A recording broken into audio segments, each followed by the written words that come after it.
Mesdames et messieurs, chers amis, bonsoir et bienvenue salle Pétrarque de Montpellier pour une nouvelle rencontre de l'Institut universitaire Maïmonide d'Averroès de Wadaken. C'est une manifestation qui s'est rajoutée à la programmation initiale. Nous avons eu le bonheur pour le mois de janvier 2025 d'accueillir Loris Chavanel, spécialiste de la Révolution française, et Salim Okadem, philosophe montpelliérain renommé, pour traiter l'un de la Révolution française, l'autre d'Averroès, qui a un écho dans cette ville de Montpellier, et effectivement de Spinoza. Nous allons attaquer entre guillemets, une fin d'hiver, février-mars, assez dense, assez riche. C'est le professeur émérite à l'université Paul Valéry Christian David qui va ouvrir le bal. Puis, dans une grosse semaine, le 20 février prochain, Jean-Claude Coupermin, qui est déjà intervenu sous l'égide de l'Institut Maïmonide, qui est directeur de la bibliothèque de l'Alliance israélite universelle, dont le premier président avait été Adolphe Isaac Crémieux, cet illustre juif nîmois, à qui l'on doit l'émancipation des Juifs de Roumanie, à qui l'on doit le décret qui porte le même nom pour les Juifs d'Algérie. Cette Alliance israélite universelle, à Paris, qui est vraisemblablement, peut-être, sans doute, la plus noble institution juive. Exactement. Nous allons accueillir son directeur, le directeur de la bibliothèque, qui traitera de la spoliation des ouvrages de cette fondation pendant la Seconde Guerre mondiale et la Shoah, spoliation par les nazis. Car, rassurez-vous, Vichy n'était point un reste, mais là, il traitera effectivement surtout du raft allemand nazi. Puis, pour ce qui est effectivement du mois de mars, là, nous sommes véritablement au cœur de cette symphonie du 25e anniversaire, puisque au tout début du mois, le 4, nous accueillerons notre ami qui a une production littéraire assez importante, comme Christian Durest, Michael de Saint-Chéron. Puis, effectivement, le 12, pour l'un des temps forts de cette saison, Tal Brutman, l'un des spécialistes de la Shoah en France avec Hélène Vivorca et Serge Klarsfeld, qui passe le rendez-vous sur Auschwitz, dont on fête cette année, enfin, dont on commémore la libération du plus grand camp d'extermination nazi, même si notre maire, Michael Delafosse, n'aime pas, à juste titre, que l'on emploie ce terme de libération, mais découverte de l'horreur concentrationnaire nazie, l'indicible, effectivement, le 80e anniversaire que nous avons du reste traité récemment à la mairie de Montpellier pour une cérémonie commémorative à l'initiative de la ville, du Comité français pour la chaîne et du Conseil représentatif des institutions de France. Et puis pour clôturer ce mois de mars printanier du 25e anniversaire, on a mis les petits plats dans les grands, grâce ou à cause, la faute, le coupable, c'est Roger Torchman, puisque nous allons accueillir un ministre d'État, s'il vous plaît, Manuel Valls, qui interviendra à 18h30 en hôtel de ville. Je vois que M. Guy est prêt déjà. Donc partez dans la salle de rencontre de l'hôtel de ville de Montpellier pour un moment que nous espérons fort, historique, puisque ce n'est pas tous les jours quand même que l'on reçoit un ministre en exercice, un ministre d'État, et on sait son engagement dans la lutte contre le racisme et l'antisémitisme, ancien Premier ministre. Donc il interviendra sur le courage en politique, il traitera de sa publication, de son ouvrage, et nous vous attendons effectivement les uns et les autres pour ce rendez-vous incontournable de la saison 2024-2025. J'aurai le temps d'ici là de vous parler de cette fin de saison qui sera également assez intéressante puisque se sont rajoutés à la programmation Régine Stora, Raïm Corsia ou encore Frédéric Ancel. Mais ça, on le garde pour plus tard. Ce soir, nous accueillons pour la deuxième, troisième, quatrième fois, on ne sait plus, et c'est dire que nous lui portons une estime importante. Ses travaux font autorité, son nom le précède, Christian Amaldi, professeur émérite à l'université Paul Valéry Montpellier 3. Il a commis de nombreux ouvrages de référence, l'histoire de Montpellier, cet opus magnum, un ouvrage monumental. Il a repris le labeur de Gérard Cholvy il y a quelques décennies et il a effectivement agrandi. C'est une publication qui fait autorité aujourd'hui. Et il ne s'arrête pas d'écrire, de rédiger, de compulser. c'est un véritable savant, c'est un éminent universitaire, longtemps professeur à l'université Paul-Valéry Montpellier III, historiographe, élève du regretté Charles-Olivier Carbonel, non moins éminent historiographe. Il a été professeur à Paul-Valéry. Désormais, il faut dire l'université, non plus Paul-Valéry Montpellier III, mais l'université, on va voir si vous le savez, Montpellier Paul-Valéry. Interverti, et il n'y a plus le 3. Christian Amalfi est né en 1954 à Montauban. C'est un archiviste paléographe qui a été conservateur à la Bibliothèque nationale de 1976 à 1991, avant d'embrasser la carrière universitaire.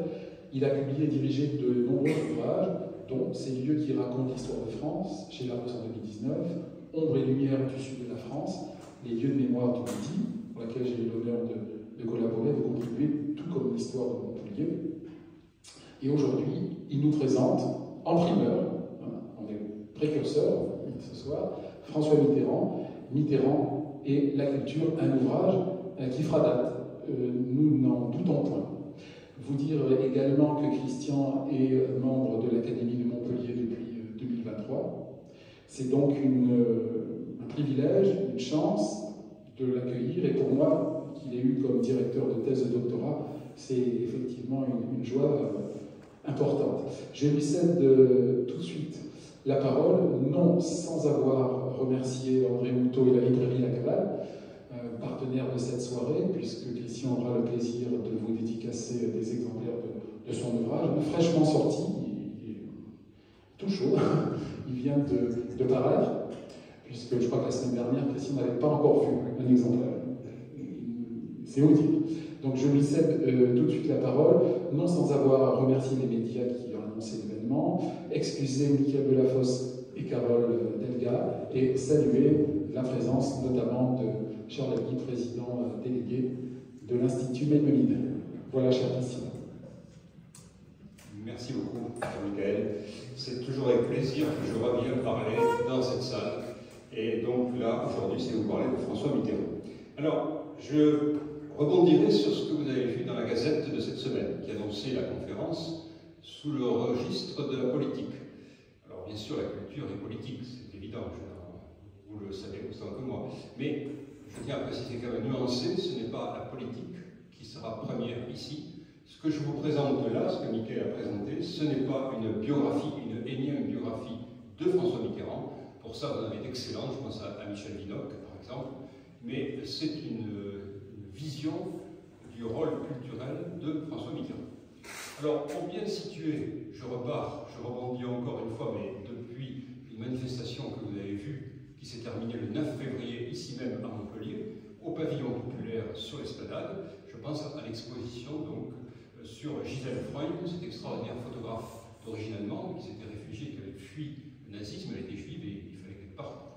Et heureusement, elle a pu s'échapper, elle est venue se réfugier en France. Et donc, vous avez vu dans cette exposition de Gisèle Freund, qui est remarquable, parce qu'elle a fermé dimanche soir, eh bien, vous aviez le portrait qu'elle a réalisé de François Mitterrand dans sa bibliothèque, avec à la main un livre, bien sûr, et pas n'importe quel livre, les essais de Montaigne.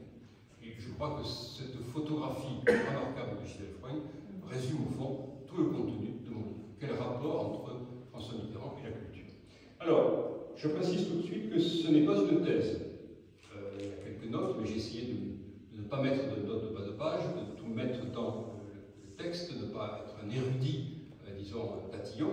Donc vous ne trouverez pas, ce n'est pas un exemplaire de thèse. Je me suis servi évidemment de sources pour la plupart imprimées, toutes les biographies qui ont paru sur François Mitterrand, et il y en a un lot important dont vous trouverez la majeure partie dans la bibliographie. Je me suis servi notamment de verbatim de Jacques Attali, que vous connaissez bien, qui est une sorte de chronologie, de chronique au jour le jour, puisqu'il était dans le bureau voisin de celui de François Mitterrand, il voyait passer tous ceux qui lui rendaient visite, et il a noté donc pratiquement tout ce qui s'est passé jusqu'à son départ dans les années 90. Donc, verbatim, et puis surtout, je me suis servi d'un livre qui est passionnant, que dont je recommande la lecture, ce sont les lettres à Anne Pinjot, donc sa compagne, vous savez, depuis les années 60 jusqu'à la veille de sa mort, donc 35 ans plus tard. C'est publié dans la collection Folio, ça fait un gros volume de 900 pages, et c'est passionnant, parce qu'on y découvre un François Mitterrand qu'on ne connaît pas. Bon, comme tous les hommes politiques de premier plan, à ce niveau-là, c'était un tueur. c'est évident, on ne peut pas être président sans être un tueur dans son propre camp. Je n'insisterai pas. On découvre quand même derrière l'homme politique, le tueur, on découvre eh bien, une sensibilité frémissante, et c'est ce qui m'a intéressé, c'est ce qui m'a passionné. Voilà. Alors, le livre se présente donc sous la forme de, au fond, 4 chapitres successifs. Ce n'est pas une biographie en continu, chronologiquement, mais un peu thématique. Il y a d'abord un premier point naturel, c'est celui des horizons aquitains.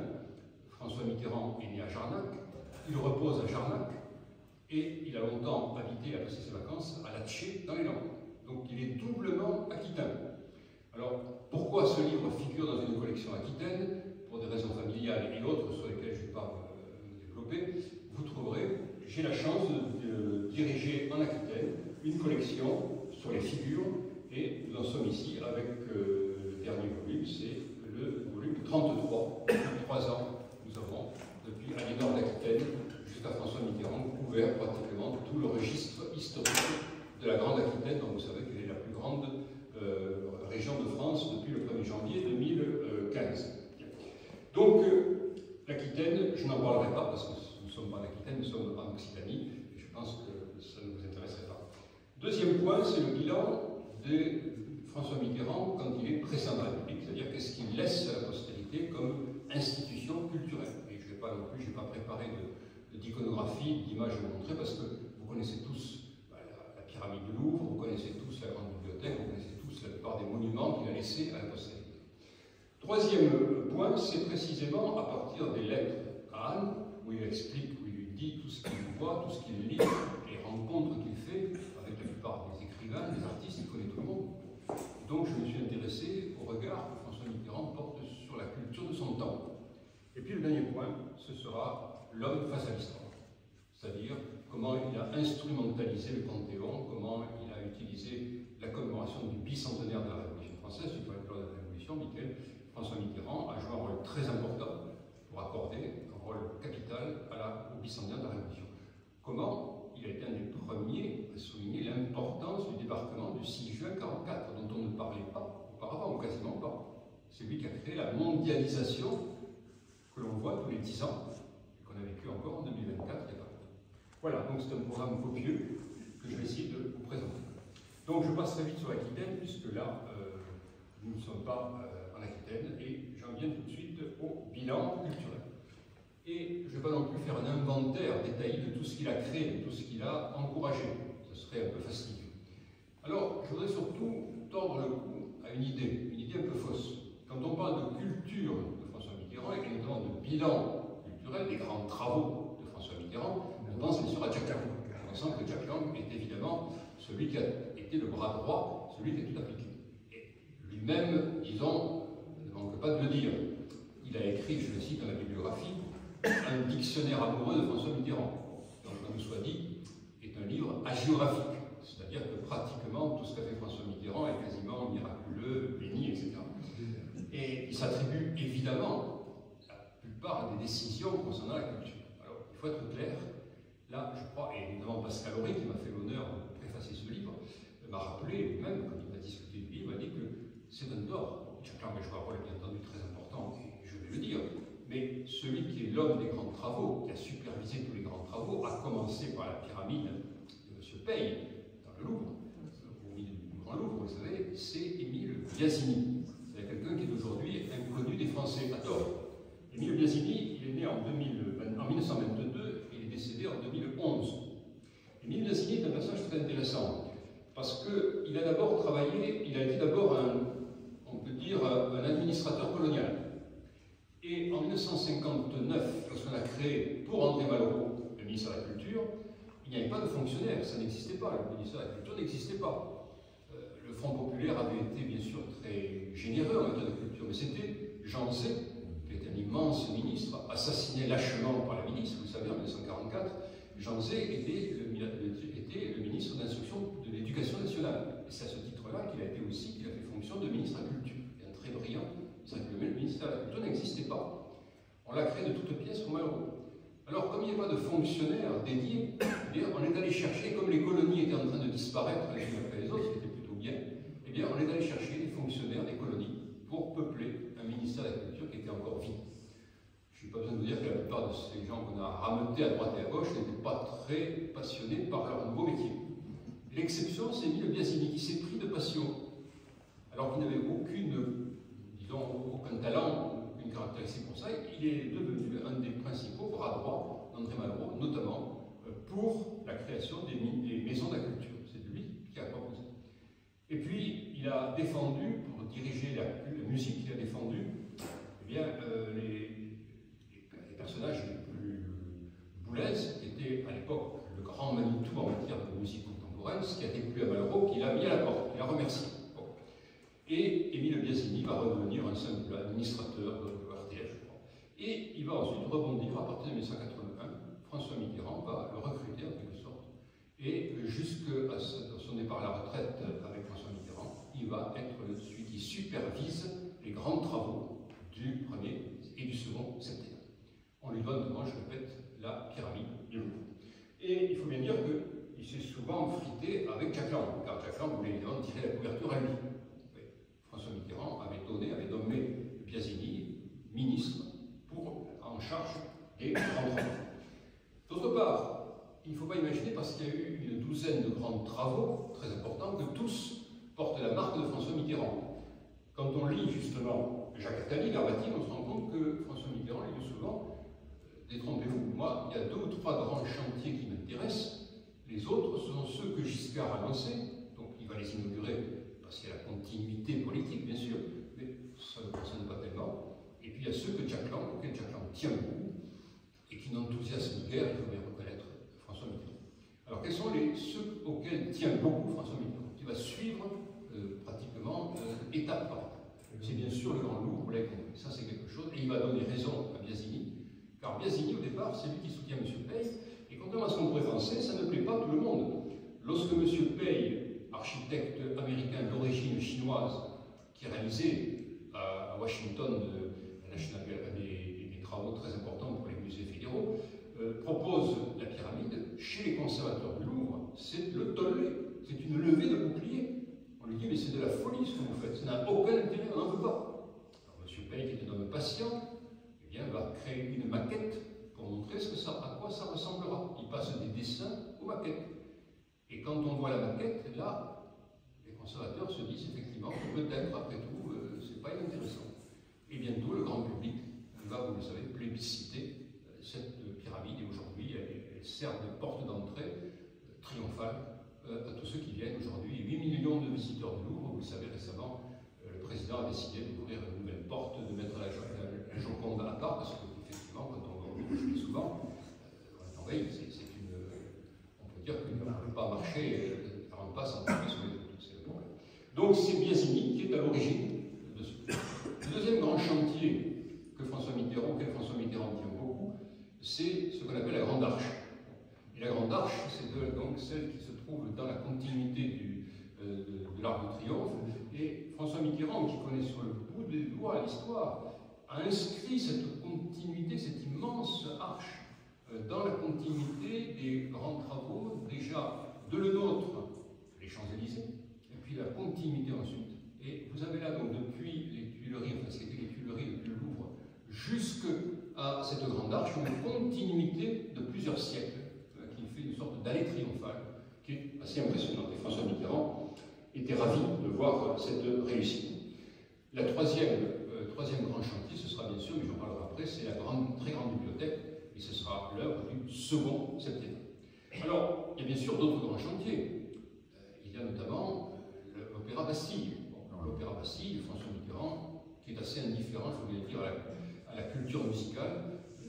Parmi, c'est un homme très cultivé, vous le verrez, mais la culture musicale, c'est pas trop son truc. Il faut bien reconnaître que les opéras, la musique classique, c'est pas trop son truc. Ça, c'est la volonté de chacun.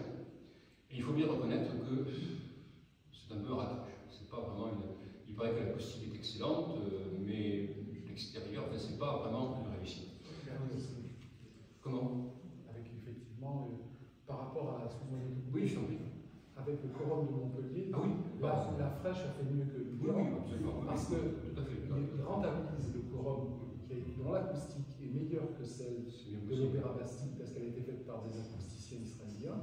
On n'entend pas la voie ferrée et le tram pourtant jouxte le quorum, mais le quorum est rentabilisé parce qu'il sert aussi d'écrin au Palais des Congrès, chose que Bastille ne peut pas. Non, tu as raison, oui, Michael a raison de rappeler cela. Donc, toutes ne sont pas des réussites. Bon, François Mitterrand a inauguré aussi deux établissements qui sont très importants. C'est le musée Picasso, en 1986, mais le musée Picasso avait été programmé bien avant 1981. Et d'autre part, il a programmé, et là ça me tenait à cœur, c'était bien sûr le musée d'Orsay, mais le musée d'Orsay dans lequel j'ai travaillé donc sa compagne, mais le musée d'Orsay était aussi une volonté, une création de Valéry Giscard d'Estaing. Donc là, il faut bien voir la part des choses dans ce bilan. Mais il n'empêche que c'est très important de rappeler que l'opéra, que la Grande Arche et surtout le Louvre, à mon avis, le Grand Louvre, c'est la volonté de François Mitterrand, donc il a suivi toutes les étapes. Alors, je voudrais rappeler que ceux qui étaient au départ critiques sont devenus admiratifs. Et parmi eux, il n'y a pas n'importe qui, c'est l'ancien secrétaire d'État Henry Kissinger, qui était donc l'ancien secrétaire d'État de Richard Nixon, qui a dit donc à Jacques Attali ceci. Ce que j'en pense de du Grand Louvre et de votre politique culturelle, exactement la même chose que ce que je pense de votre politique. Quand j'ai entendu parler du projet de M. Paye, je n'ai pas aimé du tout. Mais quand j'ai vu, excusez-moi, attendez que je reprends, je suis perdu dans mon propre livre, et quand j'ai vu sa mise en œuvre, j'ai admiré. Et je crois que c'est un petit peu les conservateurs de Louvre ont eu la même attitude, et le grand public a eu aussi la même attitude. Alors, Jacques Lang, qu'est-ce qu'il lui reste? Il lui reste quand même beaucoup de choses, je vous rassure. Il a d'abord été celui qui a sauvegardé, et je crois qu'à Montpellier c'est important, les librairies indépendantes. Vous savez que depuis 1974, j'étais étudiant à l'époque et je m'en frottais les mains, la FNAC faisait des réductions sur les livres de 20%. Les quelques rares pléiades que j'ai pu publier quand j'étais étudiant, je les réfléchissais à la FNAC. Et la loi du livre est venue à partir de 1981, qui a été votée à l'automne 1981, qui a été mise en application à partir de janvier 1982, elle a sauvé les librairies, parce qu'à ce rythme-là, les librairies disparaissaient. Et effectivement, Jacques Lang, avec l'appui de François Mitterrand, en sauvant la librairie, a aussi sauvé probablement les éditeurs. Parce que sauver la librairie, c'est aussi sauver les éditeurs. Donc ça, on peut dire. Ensuite, ce qui est important chez Jacques Lang, c'est qu'il a créé, il a supprimé la césure entre les arts majeurs, les arts plastiques, la musique, par exemple la littérature, et puis les arts mineurs, enfin ceux qu'on considérait comme mineurs, c'est-à-dire par exemple la photographie, la bande dessinée, la gastronomie, le mime, l'équitation, tout ce qui était considéré comme du folklore. Eh bien, c'est lui qui a donné, qui a attribué un statut d'art à part entière à ces statuts, à ces arts mineurs. Enfin, je dirais qu'il a été un de ceux qui, comme Malraux, en son temps, et de manière différente, a participé à la création d'un imaginaire artistique et culturel. Rappelez-vous, nous y participons tous, directement ou indirectement. La fête de la musique, à partir de juin 1982. Les journées du patrimoine, à partir de la deuxième quinzaine du mois de septembre. Tout cela, c'est lui. Et ce qui est remarquable, c'est que la population a suivi. Aujourd'hui, tout le monde fait des heures de queue pour entrer dans certaines usines transformées. Je pense à l'usine Nestlé en région parisienne. Bon, même à l'Élysée, puisqu'on peut désormais rentrer à l'Élysée sous certaines conditions, bien sûr. Donc, ce n'est pas surprenant que la France ait été traumatisée par l'incendie en avril 2009 de Notre-Dame. Elle était, depuis 1982, sensibilisée au patrimoine et à sa défense. Et je crois que là, on voit le rôle. C'est aussi Jacques Lang qui est responsable de ce qui a été quand même un des moments, un des sommets de l'œuvre de François Mitterrand, le défilé Goude de Jean-Paul Goude, le 14 juillet 1989. Bon, on pouvait craindre au départ de faire un défilé ringard. Bon, des troupes, des orchestres, etc. Or, ce que Jean-Paul Goude a valorisé, c'est d'abord un défilé qui montre la diversité des civilisations, des peuples, quelque chose de multiculturel. Et ce défilé a eu un énorme écho. Et en plus, il se déroule, nous sommes le 14 juillet 1989, Les étudiants chinois se sont révoltés quelques semaines auparavant, vous savez, le printemps de Pékin, maté dans le sang malheureusement, et en novembre, 8 novembre 1989, ce sera la chute du mur de Berlin. Comme si cette année, j'en parlerai, qui est celle du bicentenaire de la Révolution, n'était pas un astre mort, mais la préfiguration de monde vivant, dont nous vivons peut-être, dont nous voyons aujourd'hui les derniers soubresauts avec Trump et avec ses acolytes, malheureusement. Alors bien sûr, et j'en parle dans mon livre, ce volontarisme de Jack Lang, qui était souvent fait de paillettes et de communication, a été fortement critiqué. Je pense à Marc Maroli, qui a considéré que le goût culturel, depuis Malraux d'ailleurs, pas seulement depuis Jack Lang, mais depuis Malraux aussi, était en fait une nouvelle religion, une religion laïque, ce qui n'est pas faux, effectivement. C'est peut-être une sorte de religion, en effet. Et je crois que Régis Debray n'est pas loin de penser la même chose, même sur notre plan. Vous avez aussi Marie-Vonne de Saint-Pulgent, qui a été une responsable du patrimoine très efficace au ministère de la Culture, et qui vient de publier un livre remarquable sur la gloire de Notre-Dame de Paris. Et puis surtout, c'est Michel Schneider. Michel Schneider est un homme extraordinaire. Il était à la fois énarque, mais aussi psychanalyste, écrivain, quelqu'un qui est un musicien, et qui a été directeur de la musique pendant plusieurs années au ministère de la Culture. Et il a fait donc un livre extrêmement critique sur la comédie de la culture, où il s'en prend à ce qu'il appelle le languisme. Le languisme, c'est-à-dire le jeunisme, c'est-à-dire la volonté de privilégier les jeunes au détriment des gens plus expérimentés. Et puis surtout, il s'en prend, il dit qu'on a créé sous Jack Lang aucune université n'a été créée, et que la très grande bibliothèque est en fait un décor qui est totalement inadapté, ce qui est la vérité aujourd'hui. Sur le plan carbone, la Bibliothèque nationale de France, ça pose pas mal de problèmes. Voilà. Donc il fallait le rappeler. Il avait, Michel Schneider, résumé la politique de Jack Lang, ce qui est un peu méchant mais bien vu aussi, rap et boulaise. C'est pas faux, rap pour séduire les jeunes, boulaise parce que c'est de la musique contemporaine. Bon. Alors, ce qui est important aussi, c'est que à partir de 1982, grâce à Gaston Defferre, vous avez une politique de décentralisation qui a des retombées politiques très importantes et que nous connaissons bien ici à Montpellier, grâce au volontarisme de Georges Frêche. Bon, lui, il a vraiment transformé Montpellier. Bon, sur le plan culturel, lorsqu'il arrive en 1977 à la tête de la mairie, il ne se passe quasiment rien. Moi, je me souviens, je suis arrivé à Montpellier en 1983, quand j'ai visité le musée Fabre, j'étais tout seul, et dans la grande galerie du musée Fabre, eh bien, les gardiens avaient disposé des seaux en plastique parce que l'eau coûtait à travers la verrière. Imaginez, quand on va voir le musée Fabre aujourd'hui, c'est le jour et la nuit. Ben, tout ça, ça n'aurait pas existé sans la volonté et de Georges Frêche et bien sûr de Michel Hiller. Je dois lui rendre hommage parce que Michel Hiller est en poste ici depuis 1992 et depuis son arrivée, on peut dire que le musée Fabre s'est transformé, a eu chaque année des expositions extraordinaires. Et vous savez que la dernière exposition, avant son départ, au printemps 2025, sera consacrée à Pierre Soulages, dont la donation a été à transformer. Je ne ferai pas tout l'inventaire de ce qui s'est passé grâce à Georges Frêche, parce que vous le connaissez aussi bien que moi. Mais c'est, disons, parallèle. Si à Jack Lang, Émile Biasini à Paris, il y a Georges Frêche aussi qui est encouragé à continuer, d'abord à la tête de la ville, et ensuite à la tête de la région.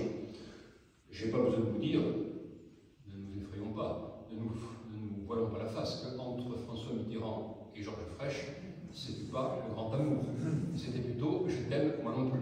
Bon, et que les deux hommes se détestaient cordialement. Je crois, il faudrait vérifier si c'est toujours le cas, mais lorsque Georges Frêche était à la région, il y avait une salle dédiée à François Mitterrand. C'était un placard à verre. Je passe à présent à ma troisième partie, c'est-à-dire les goûts littéraires et artistiques de François Mitterrand. Et je redis qu'ils sont révélés de manière exceptionnelle par les lettres à Anne. Déjà le socle culturel de François Mitterrand, qui a été formé par ses parents, même si par la suite il s'est évidemment détaché un petit peu de leur intérêt qui était très catholique, très confessionnel et très classique. Bon. Il a possédé quand même 20 000 livres. 20 000 livres, c'est énorme, c'est une bibliothèque gigantesque. Alors bien sûr, cette bibliothèque, il n'est pas chez lui, une partie à Latché, une partie à Paris.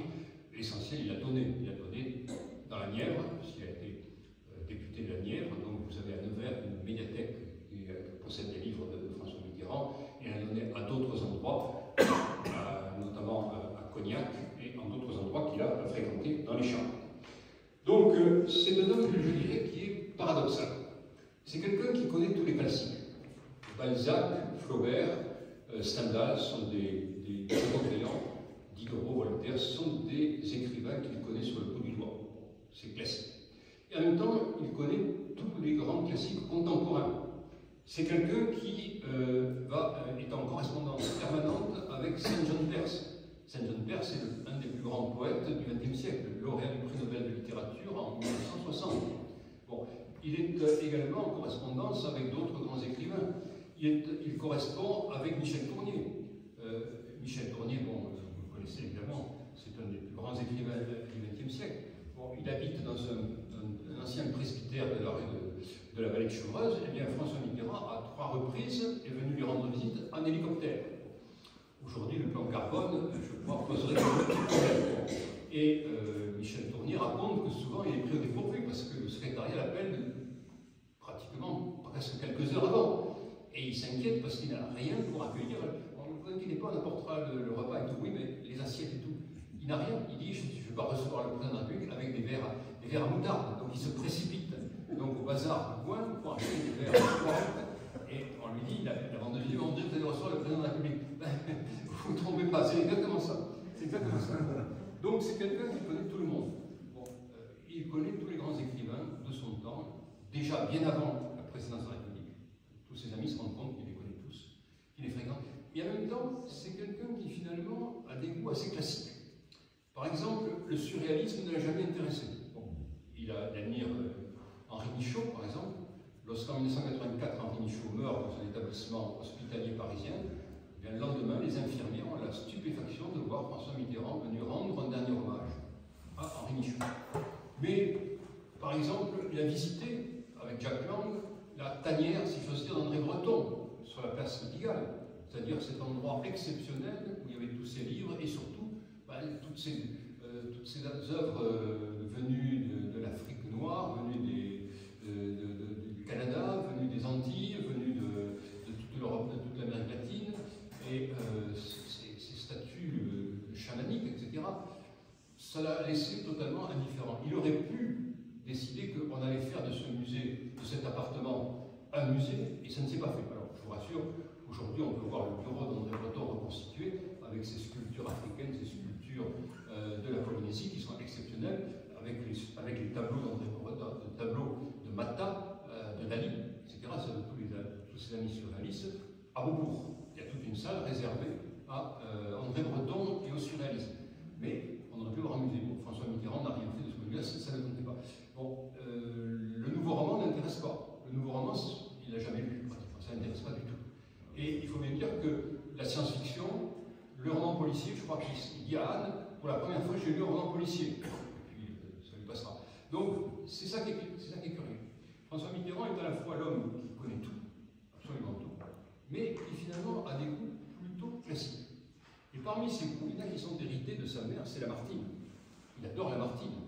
Aujourd'hui, je ne sais pas si les jeunes disent Lamartine. Bon, il aime bien Victor Hugo, mais là, c'est plutôt pour des raisons historiques. Mais il a des goûts très classiques. Alors, il faut dire aussi que grâce à Régis Debray, il est au courant de tous les grands romans, de tous les grands auteurs d'Amérique latine. Gabriel Garcia Marquez, c'est devenu un de ses amis, il est aussi prix Nobel de littérature, vous le savez. Il connaît pratiquement tous ces grands auteurs, et il connaît aussi d'autres auteurs, mais en même temps, il y a chez lui le refus de certains auteurs. Par exemple, tout ce qu'a écrit Malraux, André Malraux depuis 1945, lui tombe des mains, c'est son expression. Alors qu'il a admiré la condition humaine, pris en cours à l'unanimité en 1933. Mauriac, c'est pareil, sa famille était liée à Mauriac, à la famille Mauriac. Et bien, après 1945, il se moque plutôt de François Mauriac. Alors là, il faut bien dire que le goût est perturbé par l'idée qu'il se fait des opinions politiques et de Malraux et de Mauriac, qui sont devenus de fervents gaullistes. Et je n'ai pas besoin de vous dire que ça ne lui plaît pas beaucoup, et qui s'en moque. En 1964, Mauriac a publié un livre sur le général de Gaulle. Il est passé à la télévision. Il faut dire que les services de presse de l'Élysée ont fait tout pour le valoriser. Et ce livre est une hagiographie. C'est pas ce qu'a fait François Mauriac de meilleur. Et aussi bien à droite, Jacques Laurent, qu'à gauche, François Mitterrand se sont moqués de son général de Gaulle. Alors, il y a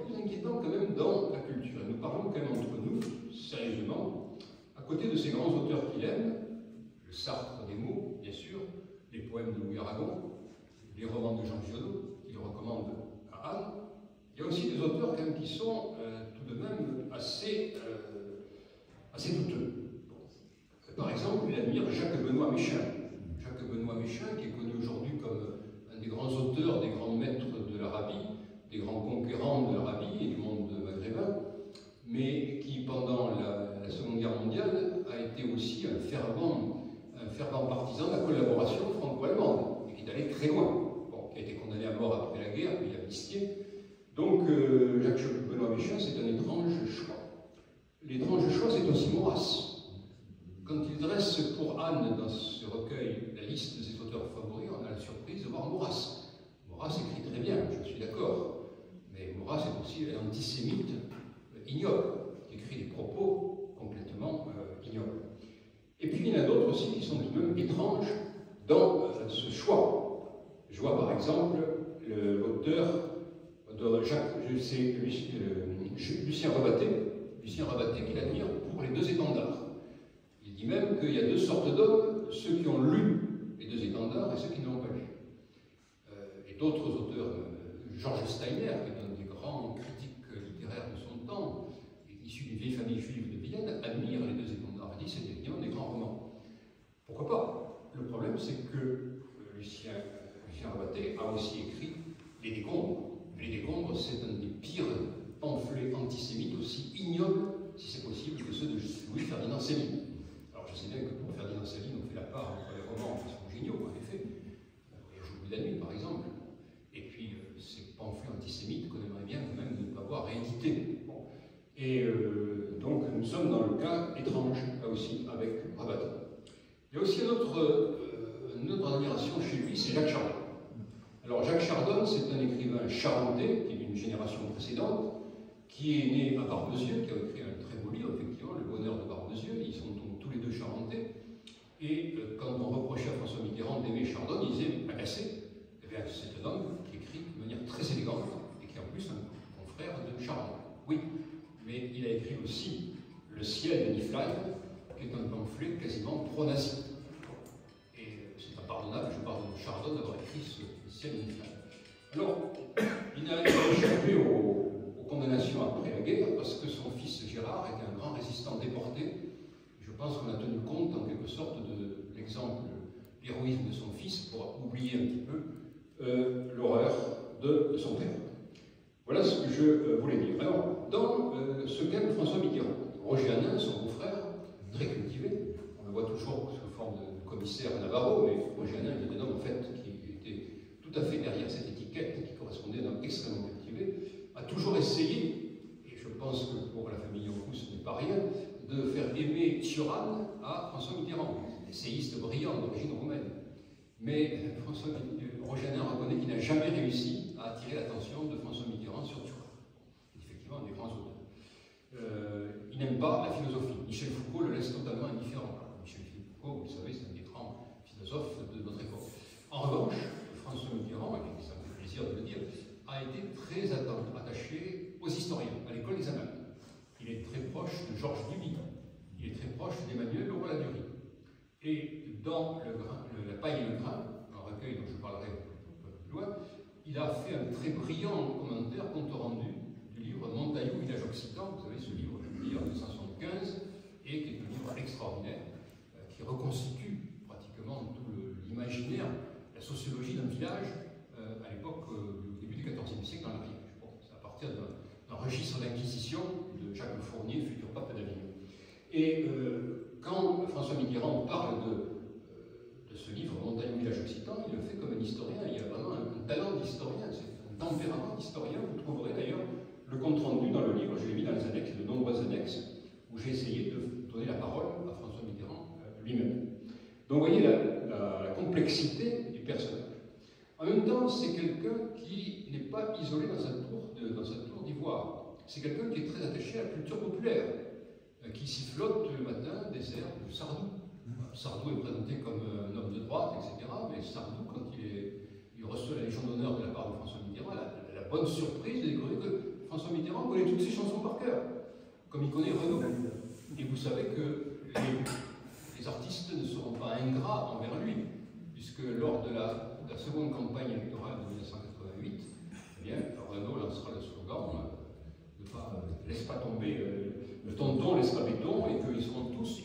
Charles Trenet, qui n'est pas spécialement un homme de gauche, mais Charles Trenet, la chanson Douce France, qui était déjà la chanson des maquis, deviendra un peu l'air de la campagne électorale de François Mitterrand en 1988. J'aborde à présent la question la plus délicate. C'est celle de l'homme devant l'histoire. François Mitterrand a été face à l'histoire et a eu des positions extrêmement importantes. La première, elle se manifeste le 21 mai 1981, parce qu'il est désormais élu président de la République. Après le passage de témoin avec Valéry Giscard d'Estaing, il va se rendre, vous le savez, et bien sûr, la traditionnelle dépôt de gerbe devant la tombe du soldat inconnu devant au monument à l'Arc de Triomphe, il va se rendre au Panthéon. Et au Panthéon, le 21 mai 1981, il va déposer donc une rose rouge sur la tombe de Victor Schœlcher, celui qui a libéré les esclaves en 1848, sur la tombe de Jean Jaurès, qui est un peu son prédécesseur, à la tête du Parti socialiste, martyr, assassiné le 31 juillet 1914, martyr de la paix, et Jean Moulin, bien sûr que nous connaissons bien ici, puisque c'est probablement le plus illustre des éroltés, Jean Moulin, qui est donc, nous pensons bien sûr avec Jean Moulin à le fameux discours d'André Malraux en 1964, entre ici Jean Moulin. Donc là, François Mitterrand est venu lui rendre en quelque sorte hommage dans le Panthéon. Ce lien avec le Panthéon, il va le renouveler à plusieurs reprises. En 1987, pendant la cohabitation, il va rendre hommage à une très grande figure de l'Aquitaine à laquelle j'aimerais bien pouvoir consacrer une biographie. C'est René Cassin. René Cassin qui appartient à une vieille famille juive du Pays Basque, qui a été un héros de 14-18. Il s'est battu pour la paix dans les années 30 et qui a reconnu sa défaite face à Hitler, comment faire maintenir la paix face à Hitler, aux vociférations de Hitler, et qui a tout de suite rejoint la France libre, et qui est devenu en quelque sorte le chancelier de la France libre. Donc François Mitterrand, après la guerre, c'est lui qui va être l'auteur de la Déclaration des droits de l'homme pour en quelque sorte, je vous rappelle qu'il a été, à juste titre, lauréat du prix Nobel de la paix en 1968. Donc en 1987, François Mitterrand, en pleine cohabitation, tient à rendre hommage à René Cassin, pour rappeler à la droite et à la gauche l'importance de cette figure dans une époque où malheureusement l'antisémitisme n'a pas disparu. En 1988, cette fois-ci, il a repris le pouvoir, il est seul à la barre, et il va rendre hommage à Jean Monnet. Jean Monnet, c'est le fondateur, c'est le créateur, un des fondateurs, des pères fondateurs de l'Europe, et qui était charentais comme lui. Donc là aussi, c'est important. En 1989, c'est le bicentenaire de la Révolution, et François Mitterrand va très habilement célébrer cet anniversaire. Il évite d'abord, comme un siècle plus tôt, le double piège de la célébration de Danton ou de Robespierre. Parce que vous savez que depuis maintenant 2 siècles, on passe son temps à se déterminer par rapport à Danton ou par rapport à Robespierre, ou par rapport à Marat. Donc lui, il écarte. Il écarte aussi la tentation de refaire ce qu'on avait fait en 1889, c'est-à-dire la célébration des grands patriotes issus de la Révolution. Hoche, Kléber, Marceau. Non, ça, c'est fini. Nous sommes réconciliés avec l'Allemagne désormais. Nous travaillons ensemble. Pas question d'aller célébrer la grande nation. Alors, il va célébrer ce qu'on n'avait pas encore célébré, c'est-à-dire les grands savants. Il va célébrer Condorcet. Il va célébrer l'abbé Grégoire. Il va célébrer Monge, des grands savants universels qui peuvent être célébrés aussi bien par les Français que par les Européens. Et puis surtout, en 1995, avant de partir, il tient à rendre hommage à Pierre et Marie Curie. Dans un premier temps, il aurait voulu rendre hommage à Marie Curie seule. Il faut bien reconnaître que la place des femmes au Panthéon n'est pas glorieuse. Il y a une femme au Panthéon à cette époque-là, parce qu'elle a suivi son mari. C'est pas très glorieux, on est bien d'accord. Et donc François Mitterrand veut, par un geste fort, célébrer le génie féminin. Et comment ne pas célébrer le génie féminin avec Marie Curie, 2 fois prix Nobel. Prix Nobel de physique avec son mari Pierre, 1 fois prix Nobel seul de chimie. C'est quelque chose d'extraordinaire et de rarement vu dans ce panthéon. La famille a dit qu'ils étaient très liés, ils étaient ensemble dans la mort, ils resteront ensemble au panthéon. Donc il a accepté. Et donc Pierre et Marie Curie, en 1995, ont été panthéonisés ensemble. Et vous savez que par la suite, François Hollande et Emmanuel Macron ont continué cette politique, bien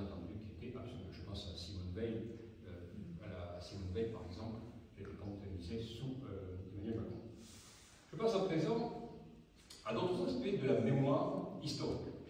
En 1934, le jeune François Mitterrand, arrivé à peine de sa Charente, va se rendre au Café du Croissant pour rendre hommage à Jean Jaurès. Préfiguration de ce qu'il a fait en 1981 et aussi de ce qu'il fait en 1988 lorsqu'il inaugure à Castres un musée spécifique à Jean Jaurès. Jusqu'à présent, il y avait bien sûr des salles Jean Jaurès à Castres, mais qui étaient liées au musée Goya. Désormais, il y a à Castres, ce n'est que justice, deux musées. Le musée Goya, qui est un musée magnifique, et le musée Jaurès, qui est un musée passionnant sur le plan historique. Donc, et bien sûr, le bicentenaire de la Révolution qui va l'occuper. Certains pensent même que si c'est représenté en 1988, c'est pour que la droite ne célèbre pas, ou plutôt ne veuille pas célébrer le bicentenaire de la Révolution. Ce n'est pas possible. Et il va nommer à ce titre Jean-Noël Jeanneney, qui est un historien bien connu de vous, qui dans des souvenirs récents, le Rocher de Sustène, a raconté son rôle. Il va donc y avoir, j'en ai déjà parlé, le grand défilé Goudon. Mais il n'y a pas simplement que ce défilé, il y a aussi toutes les célébrations qui vont. Et François Mitterrand s'investit. Vous trouverez là des textes rapportés par Alain Decaux, où il voit au Conseil des ministres François Mitterrand mimer le rôle des députés du tiers-État au printemps 1789. Il cherche une salle, qui sera celle des États généraux, et la salle des États, pardon, et il mime l'attitude des députés. Là, on est refusé, on est repoussé. Allons ailleurs. Il est en train de refaire en quelque sorte ce qui s'est passé à Versailles au printemps 1989. Alors, s'il y a un personnage, en revanche, qui ne va pas célébrer, c'est De Gaulle. De Gaulle, il y a vraiment, on peut dire, des différends qui remontent, bien sûr, à Alger. Ils se sont rencontrés en 1943, je crois, à Alger, ça s'est très mal passé. Il faut dire que le général de Gaulle avait un neveu qui s'occupait des anciens prisonniers de guerre. François Mitterrand voulait aussi s'en occuper et était lui-même ancien prisonnier. Donc, François Mitterrand a été incité par le général à se rallier à son neveu, ce qu'il a refusé de faire. Donc, on peut vous dire que la rencontre s'est mal déroulée et que pour revenir à Londres, De Gaulle, semble-t-il, avait voulu bloquer à Alger. Il a fallu qu'il aille demander au général Montgomery une place dans son avion. Donc, ça s'est mal passé. Et par la suite, évidemment, ça ne s'est pas arrangé, puisqu'en 1958, François Mitterrand sera parmi les hommes politiques, avec Pierre Mendès France, un de ceux qui s'opposeront au retour du général. Alors, il s'oppose à la fois à lui sur plusieurs angles. Sur le plan politique, bien sûr, en 1965, lors de la première élection présidentielle, avec la publication d'un pamphlet sur le coup d'État permanent, qui est un livre quand même à charge, dont certains ont dit par la suite que certains propos pouvaient très bien se correspondre à sa propre attitude. Et puis aussi une attaque, je dirais, mémorielle. Entre 1944 et 1964, eh bien, le débarquement en Normandie a été célébré avec, je dirais, le minimum syndical. C'est-à-dire que les autorités locales, le préfet, sous-secrétaire d'État venaient célébrer, bien sûr, le débarquement en Normandie. En 1964, 20e anniversaire, on pouvait attendre quelque chose de solennel de la part de la France, quand même, par rapport à ses alliés. Or, je m'en souviens, j'étais gamin, mais je m'en souviens très bien, il ne se passe quasiment rien. De Gaulle et le président des États-Unis de l'époque, Johnson, sont à couteau tiré à cause du Vietnam, et donc De Gaulle n'a pas invité le président Johnson, qui ne serait probablement pas venu. Il ne se passe littéralement rien en dehors des fêtes habituelles. De Gaulle a privilégié deux dates, le 50e anniversaire de la bataille de la Marne, il va envoyer à l'Empire Fixe célébrer la mémoire de Pékin, et bien sûr l'anniversaire du débarquement en Provence, parce que la plupart des troupes sont françaises, dirigées par le général de La Tracassine. Donc il tourne ostensiblement le dos à la Normandie et va en Provence. François Mitterrand va décider autre chose. Il est le premier, en quelque sorte, de célébrer la mondialisation du 6 juin 1944. Et il va inviter, ce qu'on n'avait jamais fait auparavant, tous les chefs d'État des combattants des pays qui ont combattu en Normandie en 1944. La reine d'Angleterre a commencé par elle, qui occupait une place déjà importante à l'époque à la cour. Le grand-duché de Luxembourg, le président des États-Unis, à l'époque c'est Ronald Reagan, le roi des Belges, il y avait quelques troupes belges. Bien entendu, cet hommage est tronqué. Parce que la question se pose déjà, est-ce qu'on invite l'Allemagne ou pas? Problème, l'Allemagne et les Alliés disent non, et de toute façon, si on invite l'Allemagne de l'Ouest, on ne va pas inviter l'Allemagne de l'Est qui est sous domination russe. Il y a une nation qu'on aurait bien voulu inviter, parce qu'elle a joué un rôle très important, il y a des divisions polonaises en Normandie, qui ont joué un rôle capital. Mais le problème, c'est que la Pologne est sous le joug russe. Donc pas question de l'inviter. 1994, 10 ans plus tard, François Mitterrand est toujours là et on refait, pas tout à fait les mêmes. Cette fois-ci, ce n'est pas le président Reagan qui est là, c'est le président, c'est son successeur, le président Clinton, qui sera là. La reine d'Angleterre est toujours là, bien entendu. Le Premier ministre du Canada, c'est Trudeau, pas Justin Trudeau, mais son père, Pierre-Éliott Trudeau. Là, on va inviter les Polonais, parce que désormais la Pologne est libre. Mais les Alliés ont refusé d'inviter l'Allemagne, elle viendra donc. Donc vous voyez, François Mitterrand, chaque fois qu'il l'a pu, a donné une dimension mondiale à un anniversaire aussi important à ses yeux que le 6 juin 1944.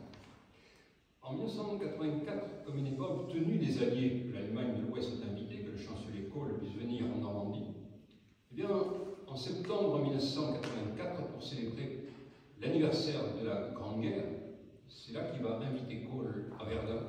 Et c'est là qu'il va y avoir ce geste, alors je ne sais pas si Rainer le sait mieux que moi, qui a commencé, qui a tendu la main, mais vous avez tous en tête cette image extraordinaire des deux chefs d'État, le chef allemand et le chef français, qui se tiennent la main devant un cénotaphe, là où comme 300 000 Français et Allemands se sont entretués bêtement, stupidement, auparavant, en 1916.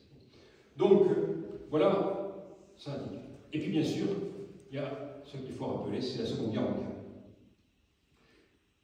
Il y a un problème évidemment, c'est que jusqu'en 1982 pour les uns, Roger Hanin, pour d'autres c'est 1986, j'avoue que je ne sais pas, je ne peux pas trancher, il faut voir les historiens, il a reçu à la Tché René Bousquet. Et René Bousquet, nous savons qui c'est. C'est un homme sûrement supérieurement intelligent. En plus, c'est quelqu'un qui est chez moi, donc je suis très embarrassé pour en parler. Mais il faut lui dire que c'est l'homme qui a préparé avec les Allemands la rafle du Veldiv le 16 et 17 juillet 1942. Donc c'est quelque chose d'horrible. Alors François Mitterrand et Jacques Attali n'ont pas manqué de lui reprocher. En 1977, Jacques Attali déjeune avec un certain nombre d'anciens chefs de la résistance avec François Mitterrand à Paris, et il se rend compte que Bousquet est là. Et il s'en prend à François Mitterrand, il m'avait fait manger, déjeuner avec René Bousquet. François Mitterrand lui répond froidement, oui, mais je vous ferai remarquer que tous ceux qui sont autour de la table, qui ont déjeuné ensemble avec vous et avec moi, doivent la vie à René Bousquet. Il nous a tous, à un moment donné ou à un autre, prévenus que la Gestapo était à notre Skibbré. Est-ce qu'il fallait pour autant le fréquenter? Alors, François Mitterrand disait aussi, pour sa défense, qu'en 1949, un jury de la résistance l'avait absous. Ce qui est vrai. René Bousquet était un homme très intelligent, hein, voyant que la guerre allait se terminer très mal pour Vichy et pour les Allemands, avait donné des gages à la résistance, et notamment avait prévenu. Bon, il est vraisemblable qu'il avait aussi fait circuler peut-être des armes, en tout cas qu'il avait joué un rôle important auprès de la résistance. Il avait même réussi ce coup de force de se faire arrêter par la Gestapo. Et il avait pu dire en 1949, vous voyez, moi, collaborateur, j'ai été arrêté par la Gestapo. Alors, effectivement, un jury d'honneur l'avait blanchi, ignorant quand même tout ce qu'il avait fait, et la rafle du Veldiv, à l'époque, on n'en parlait pas beaucoup. Donc, François Mitterrand avait dit, je n'ai pas beaucoup. François Mitterrand faisait aussi remarquer, ce qui est la vérité, c'est que René Bousquet a appartenu à un moment donné au conseil d'administration d'une compagnie aérienne dont le responsable était le propre mari de Simone Veil. Alors il disait, voyez, bon, voyez. Et puis, il y avait sans doute chez lui aussi, il faut bien le reconnaître, même s'il en parle peu dans sa correspondance, une fascination pour des personnages un peu exceptionnels, des voyous de très haut niveau. Et René Bousquet était effectivement un voyou de belle ampleur. Vous savez que malheureusement il a été assassiné, qu'on ne connaîtra jamais, vraiment il n'a jamais pu rendre des comptes, comme on aurait bien voulu qu'il rende des comptes, évidemment. J'en viens à présent à ce qui est peut-être le plus important. Lorsqu'en 1995, le 14 juillet 1995, Jacques Chirac va faire un grand discours où il va dire au fond que la France de Vichy avait commis une faute énorme, gigantesque, en collaborant avec l'Allemagne et avec toutes les conséquences que ça avait. François Mitterrand s'est déclaré hostile, en disant on ne peut pas accuser la France, on ne peut pas accuser la République d'être responsable des crimes de crois qu'il n'est pas tout à fait tort en disant ça. D'autant qu'il a reçu des apports de poids. Roger Hanin, bien sûr, mais aussi d'autres personnalités juives n'ont pas hésité à appuyer en disant on ne peut pas accuser la République et la France d'être responsable des crimes de Vichy. Je voudrais ici citer Maître Badinter, qui sera bientôt à juste titre panthéonisé et qui a été très clair sur ce sujet.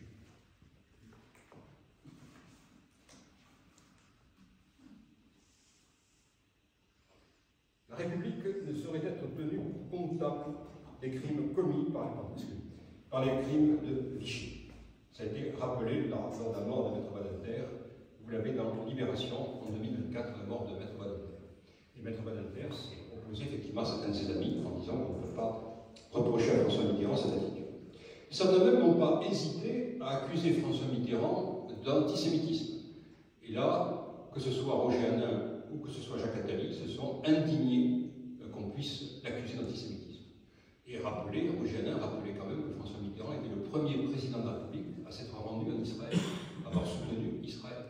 Et vous trouverez des pages dans, je n'ai pas le temps de les citer maintenant, mais des pages admirables qu'il écrit sur le mur des lamentations, sur Jérusalem, sur Israël. Il a un ton d'observation et d'écriture extraordinaire. Je vous les renvoie, vous les trouverez dans le livre. En définitive, il s'est toujours déclaré comme un ami d'Israël, et lorsqu'il y a eu une grande manifestation contre l'antisémitisme à la suite du viol de sépulture, je ne sais plus, c'était à Rome, Carpentras, voilà, le cimetière de Carpentras, François Mitterrand a manifesté avec d'autres personnalités ce que Macron n'a pas fait il y a quelques mois, vous savez, lors de notre affaire comparable.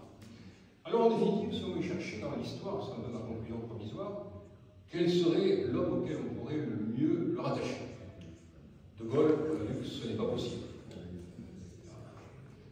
Mais je pense que l'homme auquel on peut le raccrocher le plus, c'est Georges Clemenceau. Georges Clemenceau, qui a été, vous savez, un admirable Dreyfusard, un défenseur d'Alfred Dreyfus, et un lutteur acharné contre l'antisémitisme, eh bien, Georges Clemenceau est arrivé tardivement au pouvoir. À 65 ans, il devient chef du gouvernement à 65 ans. Et François Mitterrand devient président de la République au même âge. Et il admirait le Tigre, justement, pour sa patience et pour son énergie déployée pendant la Grande Guerre. Et je crois que tous ses amis étaient étonnés de voir comment il pouvait, après la défaite de 1974, être toujours aussi optimiste. La défaite de 1974 semblait d'autant plus importante que Michel Rocard commençait à vouloir prendre le relais, en disant qu'il était plus moderne. Et François Mitterrand ne s'inquiétait pas, parce qu'il avait en tête Georges Clemenceau, et il a eu raison, puisqu'en 1981, à 65 ans, il est devenu chef de l'État. Alors, en conclusion, parce que je voudrais vous laisser la parole, qu'est-ce qu'on peut dire? Je dirais deux choses. La première, est-ce qu'il fut un grand écrivain? Oui et non. Il y a beaucoup de livres, vous les trouverez dans la bibliographie. Mais quand on regarde de plus près, il y a très peu de livres personnels de François Mitterrand. C'est surtout des recueils d'articles. La paille et le grain, là où il fait un magnifique compte rendu de Montagne au village occitan, c'est un recueil d'articles. Il y a très peu de livres, en définitive, personnels de lui. Et il s'en explique souvent. Anne Spingo lui reprochait, il dit, mais quand veux-tu que je trouve le temps d'écrire? Je suis d'abord entre 71 et 80 le premier secrétaire du Parti Socialiste. Je passe mon temps à aller d'une fédération à une autre, à faire des discours, à passer à la télévision, à des émissions, il faut que je connaisse les dossiers. Et puis, à partir du moment où il est président de la République, il est évidemment débordé, vous imaginez. Donc il n'a jamais trouvé, il y avait 2 livres qu'il voulait rédiger. Alors on dirait, il y a le coup d'état permanent, c'est vrai, c'est un pamphlet. C'est un des rares livres personnels qui est écrit de bout en bout. Et donc, la plupart des autres livres sont Ma part de vérité ou des interviews. Ma part de vérité, c'est avec Alain Duhamel, je crois, et puis des recueils d'articles. Donc, il a 2 livres auxquels il tenait énormément qu'il n'a pas pu écrire. C'est d'abord Une vie de Florence, un ouvrage sur l'histoire de Florence au temps des Médicis. Il admirait la ville de Florence au XVe et XVIe siècle.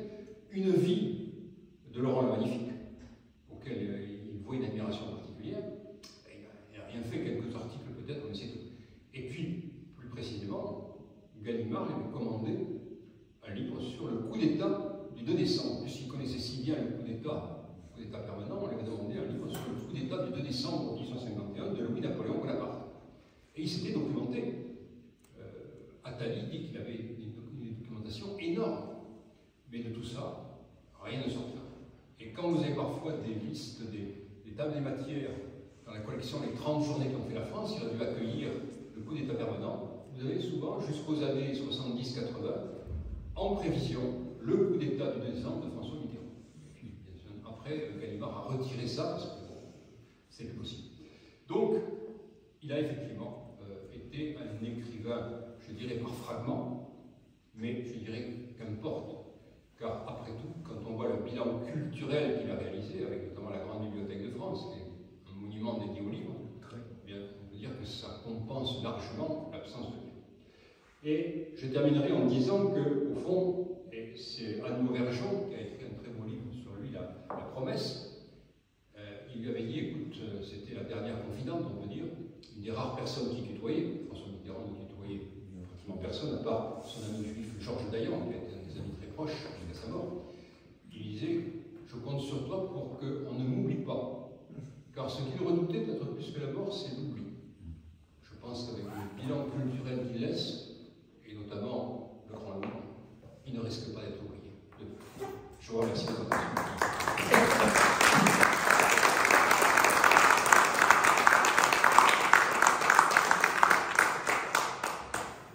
Bravo, cher Christian.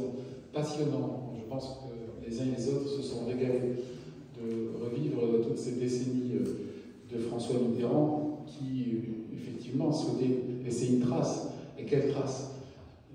L'estime, même s'il n'était pas proche de De Gaulle, c'est peut-être le plus grand homme politique français, sans doute, depuis cette période. J'aimerais remercier de leur présence le professeur Rainer Schneider, qui est déjà intervenu effectivement à l'Institut Maïmonide, de sa présence, puisqu'on a parlé effectivement de l'estime que portait le président de la République, François Mitterrand, à comment dirais-je, Emmanuel Leroy-Ladurie et Georges Duby. Emmanuel Leroy-Ladurie qu'on a reçu à l'Institut Maïmonide dans les années 2000. Je salue la présence de Daniel Lévesque et Daniel Yankwagou, tous deux académiciens comme toi, qui ont été les élèves les derniers élèves de cet éminent médiéviste français. Il y a un passage que j'ai beaucoup apprécié, page 73, sur la politique des créateurs. Nul doute que si Daniel Mézilich avait été présent, il se serait lui aussi régalé, puisque l'on parle de son maître, l'un de ses maîtres, en théâtre avec Pierre de Gauche, Antoine Vitesse, qui a joué un rôle primordial dans le théâtre français d'après-guerre. Alors, avant que de donner effectivement la parole à la salle, oui, j'ai beaucoup apprécié évidemment le paragraphe sur Georges Frêche, chauvinisme oblige, et tu as rendu hommage notamment à deux acteurs incontournables. Si Montpellier est ce qu'elle est aujourd'hui, c'est grâce à Georges Frêche, mais d'un point de vue culturel, c'est sans nul doute grâce à René Curie et Jean-Paul Montanari. Georges Frêche avait compris qu'il lui fallait des grands hommes pour placer Montpellier en orbite, en tout cas d'un point de vue culturel, et il a donné les clés du camion à René Curie, qui a fait passer Montpellier. On jouait Mozart le vendredi soir, presque tous les vendredis, j'exagère un peu. Il a fait venir Savary, il a fait venir Curie, il a fait confiance pour la danse contemporaine, parce qu'aujourd'hui on parle beaucoup de danse contemporaine, mais à l'époque c'était pas Dominique Bagoué. Dominique Bagoué. Et Jean-Paul Montanari, avec qui on a prévu une rencontre pour évoquer les 30 Glorieuses de Montpellier. Peut-être qu'on te sollicitera l'année prochaine. Oui, évidemment, les liens personnels avec René Bousquet, ça pose question. Ça fait tâche, effectivement. Peut-on dire que François Mitterrand était un nationaliste, enfin, qui a fait une politique, qui avait compris qu'il fallait à l'époque faire une politique de gauche, quand d'autres présentent Jacques Chirac comme un homme à l'inverse, un homme de gauche qui aurait fait une politique de droite, puisqu'on se rappelle que Jacques Chirac a commencé par distribuer l'humanité à Paris, avant de rencontrer son épouse. Bon, bref, sans aller jusque-là. Oui, il y a des liens douteux. Il a fait fleurir la tombe de Pétain. L'UEJF, je me rappelle, j'étais président de l'Union des étudiants de l'Île-de-France à Montpellier.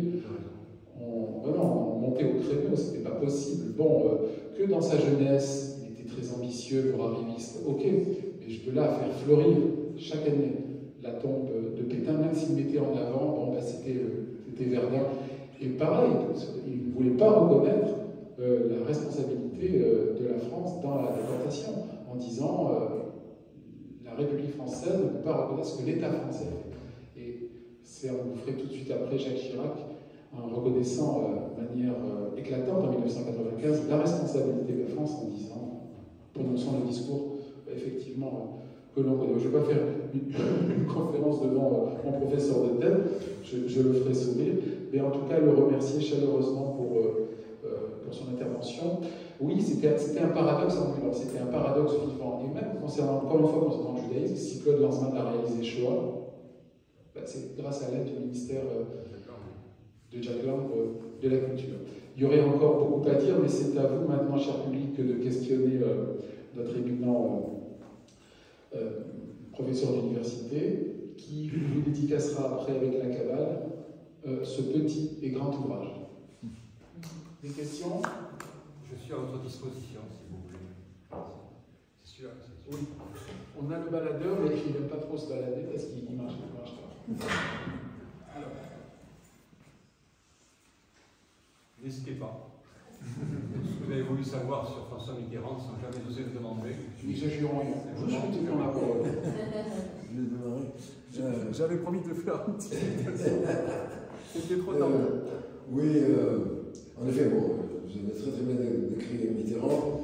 J'ai eu l'occasion de le croiser 2 fois à Montpellier dans un petit cercle, et notamment quand il était dans sa période de traversée du désert, je me souviens très bien, et on a traversé ensemble, tous les deux, la comédie sur un froid polaire, et on était peut-être une quinzaine autour de lui au moment où il remontait.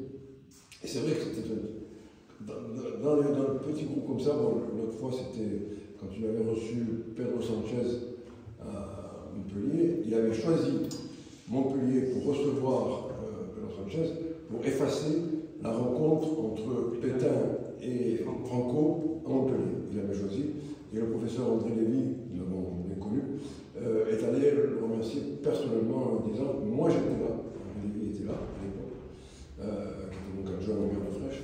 Et donc là aussi, voilà, il avait fait comme ça des choses, voilà, il a choisi Montpellier Expo pour ça. Et là, comme j'étais conseiller municipal à l'époque, il avait fait le tour, c'est assez extraordinaire, il avait fait le tour de tous les gens qui étaient là, il venait discuter avec nous, comme ça, très naturellement. Et à côté de ça, alors en effet, c'est vrai, je ne voyais absolument personne. Il y a une histoire là-dessus. Il y a un militant du PS un jour qui lui avait dit « Nous sommes au même parti, nous allons nous tutoyer ». Il avait répondu « Si vous voulez ». C'est comme vous voudrez, c'est comme vous voulez. Voilà, donc c'est pour ça que c'était voilà, plein de contradictions à ce niveau-là. Moi, c'est simplement, il me semble qu'également, il faudrait rajouter à ce qu'a fait Jacques Lang. Il y a peut-être l'Institut du monde arabe, mais je ne suis pas sûr que ça a démarré sous Mitterrand. Je crois que l'Institut du monde arabe démarre avant. C'est une volonté de Giscard de le créer. Alors, il est inauguré peut-être par Jacques Lang et François Mitterrand, mais ça fait partie de ces projets antérieurs que François Mitterrand va inaugurer, comme le musée d'Orsay, comme le musée Picasso. La Grande Arche, pas la Grande Arche dans le... Et en plus, il est président, le président est toujours le président. Le musée d'industrie aussi. Il me semble aussi que dans le domaine de la culture, Jacques Lang a supprimé la censure, également le prix du livre, mais la censure préalable sur les livres, qui existait encore jusqu'en 1980. Il me semble que c'est à ce moment-là que ça a été supprimé, ce qui est quand même assez important. Maître Badinter a supprimé, disons, a considéré que désormais l'homosexualité n'était pas passible de poursuites judiciaires. Oui, c'est ça. Ça c'est important. Donc Maître Badinter a tenu dès 1981 à faire en sorte de dépénaliser l'homosexualité.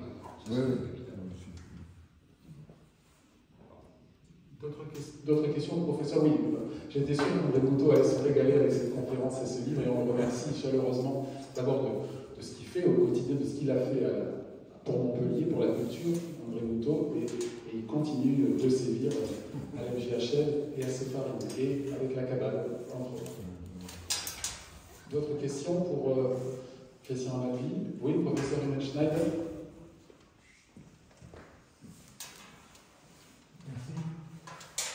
Christian, tu as évoqué à juste titre l'épisode de Mitterrand et Kohl à Verdun.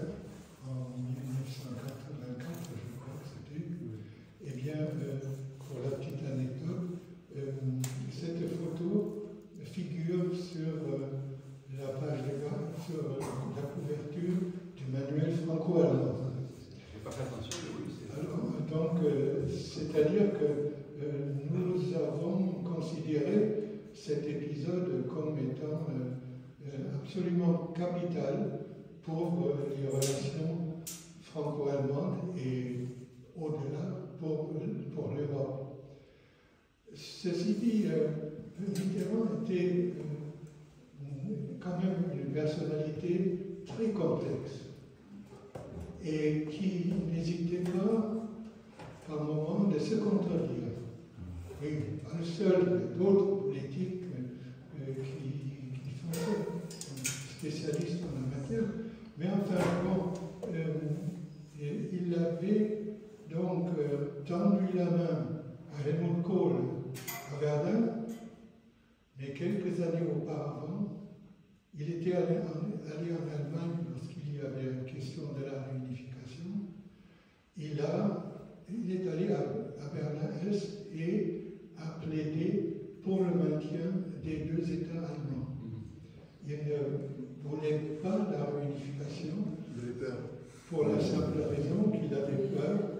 Il avait peur de l'Allemagne qui, à nouveau, risquerait de submerger, c'est un mot à la mode, submerger la France et l'Europe. Donc là, il s'était montré assez, je dirais, non pas hostile, mais très distancié par rapport à la politique allemande. Et il a été pris de court par Helmut Kohl qui avait rédigé son programme des 10 points. Et les 10 points étaient carrément, je dirais en partie aussi, pas voulu exprès, mais en partie une contradiction à la politique de François Mitterrand. Et je voudrais rappeler dans ce contexte-là, s'il a été, somme toute, un bon compagnon, je dirais, pour la construction de l'Europe, il ne faut pas oublier que pendant la guerre, il était interné dans un camp allemand en Allemagne. Merci, monsieur le professeur. Effectivement, promoteur de la réconciliation franco-allemande pour effacer trois grands conflits entre la France et l'Allemagne. Et si François Mitterrand a joué un rôle important, et tu as parlé tout à l'heure de Jean Monnet, à Montpellier également, le premier centre culturel franco-allemand, je crois que c'est la maison de Heidelberg. Donc il y a toujours, voilà, en parallèle, même s'il n'était pas ni loin s'en faut, Georges Frêche dans les pattes de François Mitterrand, un des grands pas de François Mitterrand. Et puis, oui, il se contredisait par rapport à... Tu dis qu'il était proche d'Israël, effectivement, mais aussi des Palestiniens, de Yasser Arafat. Donc, bon, ça, c'est politique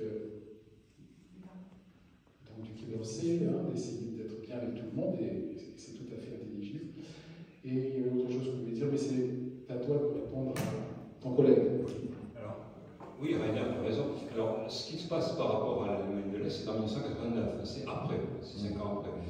Je ne crois pas, moi je n'ai pas de contradiction, je dirais que c'est tout simplement, en France, une tradition bien ancrée, Mauriac avait dit un mot, on aime tellement l'Allemagne qu'on voudrait qu'il y en ait deux. Et François Mitterrand disait à peu près la même chose. Bon, il y avait l'inquiétude, bon, l'Allemagne représente quand même, bon, au centre de l'Europe, c'est un État un peu gigantesque, donc il y avait une peur plus ou moins légitime. Bon, la suite a montré que non, mais bon, il y a quand même, je crois, et surtout, François Mitterrand était quand même inquiet par rapport à la frontière polonaise, parce que là, Kohl n'avait pas toujours été très clair par rapport à la frontière polonaise. La frontière Oder-Neisse, quand même, elle semblait contestée par Kohl à un moment donné, et je crois que François Mitterrand voulait surtout rappeler qu'on serait, on serait derrière la Pologne, ça, il n'y avait pas de problème. Mais sinon, tu as raison, effectivement, oui. Bon. Alors, pour répondre à toi, Michael, je ne suis pas tout à fait d'accord par rapport aux Palestiniens. Je crois Jacques Attali en parle de narrative.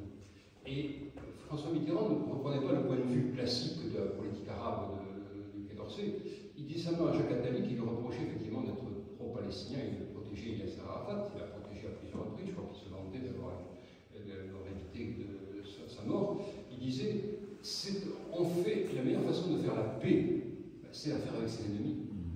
Si vous voulez qu'un jour, Israël, il le disait, et je crois qu'il était sincère, il le disait pour encourager Israël en disant si on veut un jour que Israël puisse vivre en paix au Moyen-Orient, et je crois que tout le monde veut qu'Israël vivre en paix dans le Moyen-Orient, ben, il faudra faire la paix avec les Palestiniens, parce qu'on ne peut faire la paix avec ses ennemis. Et c'est ce que dit Rabin aussi, et Rabin, c'est comment il a été assassiné. Oui, c'est ça, il faut. Donc je crois que là, il ne reprenait pas la politique classique du Quai d'Orsay qui était effectivement il faut vendre des armes à tout le monde, etc. Non, c'était vraiment. Et je crois que Jacques Attali avait bien senti comme ça, il a dit effectivement, vous avez raison, je crois qu'il avait cette idée-là.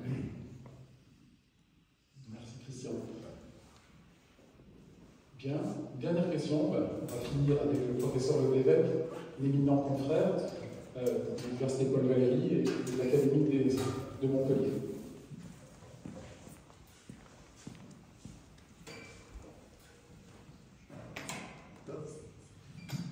Tu as évoqué, évidemment, on y est revenu encore dans des questions, sur le souci de Mitterrand d'avoir vraiment une politique étrangère internationale, universelle, unificatrice, le fait qu'il ait invité de nombreux chefs d'État à la commémoration du débarquement le montre bien.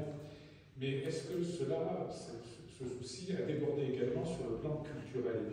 Je veux dire par là, est-ce qu'il s'est intéressé aux cultures étrangères, aux littératures étrangères, que ce soit la littérature germanique, anglo-saxonne, et en particulier à la littérature italienne, parce que c'était un amoureux de Florence?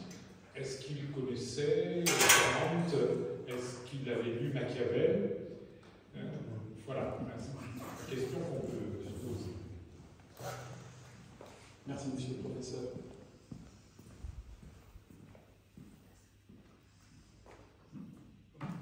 Oui, tu poses une question pertinente. Alors, en ce qui concerne les littératures, les cultures étrangères, oui, il s'intéressait puisque pour le défilé de Jean-Paul Goude, quand Jean-Paul Goude lui a présenté ce qu'il voulait faire, c'est-à-dire des cultures étrangères, il a dit tout son problème. Il a encouragé justement cette ouverture, ce multiculturalisme. Ça, il a compris.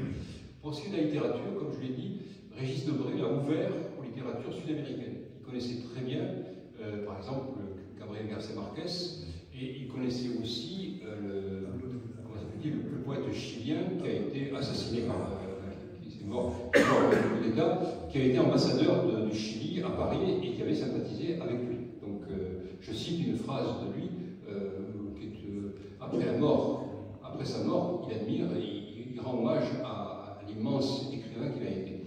Alors, littérature allemande, il connaissait bien Günter Grass par le traducteur Jean Amsler. Par exemple, il avait dialogué avec Amsler à propos du turbo, et dans la correspondance donc, à Anne, il cite une phrase donc, de Günter Grass lui disant, par la vie du traducteur, que la pomme de terre a joué un rôle plus important en Allemagne que la guerre de 30 ans. Enfin, je ne sais pas si c'est vrai, Rainer me dira si c'est vrai, mais en tout cas, il connaissait très bien Günter Grass et ses immenses romans que l'on connaît, qu'on apprécie. Donc oui, du côté italien, effectivement, il n'en parle pas. J'avoue que je ne sais pas trop. Dans sa correspondance, il connaît très bien Florence. Certains l'ont vu, l'ont accompagné à Florence en visitant des églises à Florence. On dit visiter avec François Mitterrand une église de Florence, c'est fabuleux. Il connaissait tous les guides, il connaissait tous les livres. Enfin, il était d'une culture et d'une érudition assez prodigieuse. Pour ce qui est de Dante, de la littérature italienne, j'ai l'impression que non, ça il ne connaissait pas trop. Ça ne l'intéressait pas. Il était parfaitement au courant de la littérature sud-américaine, allemande, on l'a vu, française évidemment, mais de ce côté-là, j'ai l'impression qu'il n'était pas très, très au fait. Mais c'est quelqu'un qui est ouvert, qui a des antennes, qui écoute un petit peu. Et puis sur l'histoire de l'art, avec Anne, il est parfaitement au courant. Il est vraisemblable que Anne Pinjot a été plus ou moins sans doute consultée pour le Grand Louvre, par exemple. Ça, elle a joué un rôle important pour orienter le Grand Louvre, pour faire ce qu'il fallait faire, mais je crois que c'est la plus belle réalisation culturelle qui est faite, ça paraît évident. Mais du côté italien, oui, il faudrait vérifier un peu plus près, je ne connais pas suffisamment. Merci à nos deux amis et académiciens et universitaires. Alors on va se retrouver très vite la semaine prochaine avec Jean-Claude Coopermine de l'Alliance israélite universelle. Christian va vous dédicacer ce bel ouvrage. Vous précisez, et j'en suis pas peu fier, une petite série que j'ai voulu pour le 25e anniversaire de l'Institut Maïmonide, qui s'intitule Harari. Alors en hébreu, Ahar, ça veut dire la montagne, Irhar, c'était ainsi que les Juifs occitans appelaient Montpellier au Moyen-Âge. C'est une mini-série conçue et réalisée pour le 27e anniversaire de l'Institut Maïmonide. Alors il y a eu quelques tentatives déjà sur YouTube à la découverte du bâtiment synagogal médiéval, à la découverte des Juifs Montpellier au Moyen-Âge. Finalement, j'ai tout repris en une série qui s'intitule Harari. Il y en aura une deuxième qui va s'intituler Kimri, sur les Juifs occitans, qui interviendra au printemps. Le format, 1 minute. C'est sur YouTube, tous les jours, 1 minute. Et l'on découvre, effectivement, au travers des lieux, au travers des célèbres lignages, au travers de la patronymie, au travers de certains personnages emblématiques, l'histoire des Juifs à Montpellier et en Occitanie à travers les âges. Vous serez familier prochainement de Estoré Patri, de Jacob Ibn Makir Ibn Thibon, de Paulus Christiani, celui-là même qui a eu maille à partir, avec Renégat, qui était avec sa communauté juive au Lim Iudei, lors de la dispute effectivement de Barcelone. Bref, ça fait quelques années que je décline, et je l'ai fait avec mes parents, qui sont eux aussi spécialistes d'histoire méridionale, qui ont écrit des Juifs du Midi il y a de nombreuses années, ma mère étant spécialiste du judaïsme provençal, de l'histoire des Juifs de Roumanie. Mais ils m'ont transmis cette fascination pour l'histoire juive méridionale, puisqu'on sait qu'ici, c'est sur les assises du judaïsme français. Bref, cette histoire, désormais vous la connaissez, on n'est pas peu fiers chez les Yacoub de cela. On a décliné cette histoire sous différents angles, des ouvrages scientifiques, des publications incontournables. On a aussi décliné sous un angle de vulgarisation, et Roger Torchman nous a aidé, effectivement, pour un juif d'Occitanie d'histoire méconnue, les études du CRIF. Il manquait effectivement la bande dessinée, ça sera fait, ne vous inquiétez pas, et également, pour toucher les jeunes, pour être dans l'air du temps, des pastilles. Des pastilles, voilà. Donc, chaque jour, 1 minute, où l'on découvre, là on en est finalement à l'épisode 7, si vous suivez, la synagogue médiévale de Montpellier. Et on va parler des sermons synagogaux de Jacob Anatoli, qu'il a fulminé contre, effectivement, les rigoristes. Doit-on comprendre le judaïsme à la lumière de la Sophia grecque, oui ou non? Bien bref, ce qui a été des bancs et contrebans, excommunication et contre-excommunication, ça s'est passé dans la synagogue de Montpellier. Et où était-elle, cette synagogue de Montpellier à cette époque? Du côté de Castelmoto, du côté de la Baralerie. Alors pour Christian Markiewicz et son équipe, c'était la salle de Trois-Arts. Pour Astrid Uzer, c'était la salle de Profiat. Mais finalement, peu importe, puisque cette synagogue est attestée topographiquement, archivistiquement. Voilà, c'est... Je m'amuse, nous nous amusons, mais nous essayons en toute modestie de manière intelligente. Je vous enjoins de vous abonner, de voir quotidiennement ces épisodes. C'est un livre ouvert, on peut tenir très longtemps, et il y aura toujours des nouveautés et des surprises. Je ne peux pas vous en dire plus, mais il y aura quelques belles surprises. Voilà, je voulais préciser cela. Et remercier à nouveau le professeur Amalvi, qui fait partie des universitaires les plus éminents de Montpellier aujourd'hui.